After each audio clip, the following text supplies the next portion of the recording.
今日は化学物質の自律的管理の入門編だよ。第9話の倉庫巡視の続きとして、シェル課長の会社の倉庫から始めるね。シェルです。先日の巡視で棚の塗料と洗浄剤について宿題をいただいていました。よろしくお願いします。人事の雪です。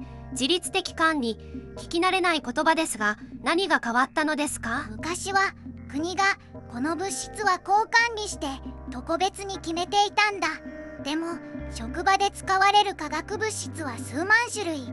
国のルールがある物質はほんの一部だったんだよ。そこで法律が変わって会社が自分でリスクを見積もって対策を決める方式になった。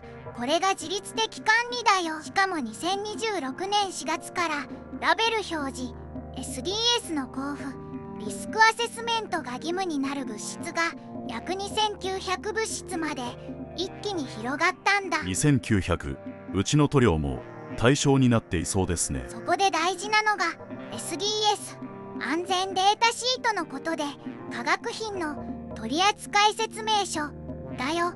危険性、応急措置、保管方法などが16の項目でまとまっているんだ。容器のラベルには GHS の絵表示がつくよ。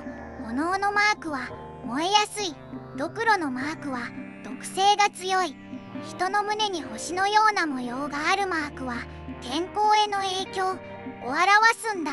マークを見れば一目で危なさの種類がわかるのですね。リスクアセスメントは4つのステップで考えると分かりやすいよ。ステップ1、使っている化学品を全部洗い出す。ステップ2、SDS で危険性、有害性を確認する。ステップ3、どれくらい吸ったり触れたりするか暴露を見積もる。厚生労働省の無料ツールクリエイトシンプルが便利だよ。ステップ4、対策を決める。順番が大事で、まず危なくない物質への代替、次に換気などの設備の対策、それから作業のルール、最後に保護具の順で考えるんだ。いきなりマスクをつけて終わりではなく、そもそも危なくない材料に変えられないかを先に考えるのですね。その通り。それから対象の物質を扱う事業上では化学物質管理者を選ぶことも義務になっているよ。ところで先生、倉庫の塗料の近くに消火器を置いているのですが、あれは今日の法律とは別の決まりなのですか？いい質問だね。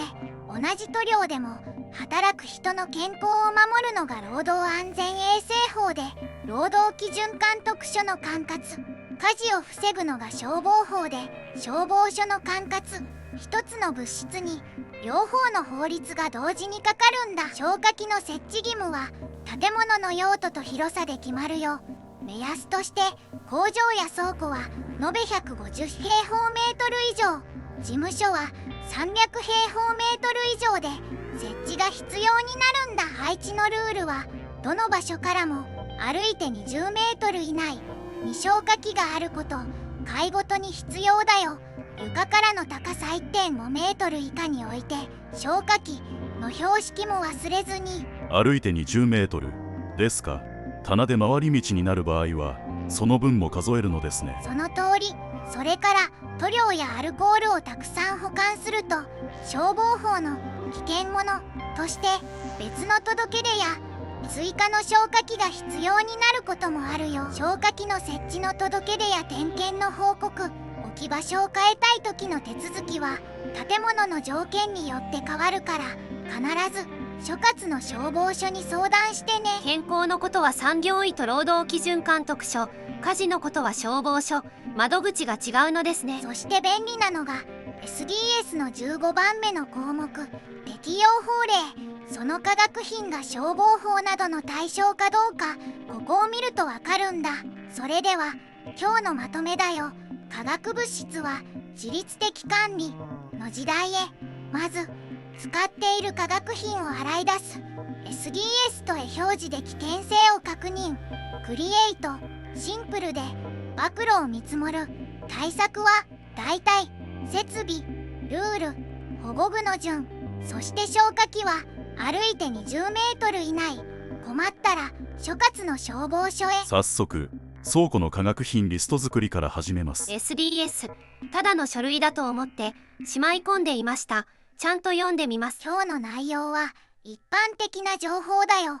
実際の対応は会社の設備や体制によって異なるから、個別の判断はそれぞれの会社の産業医や人事に、消防のことは所轄の消防署に相談してね。ご視聴ありがとうございました。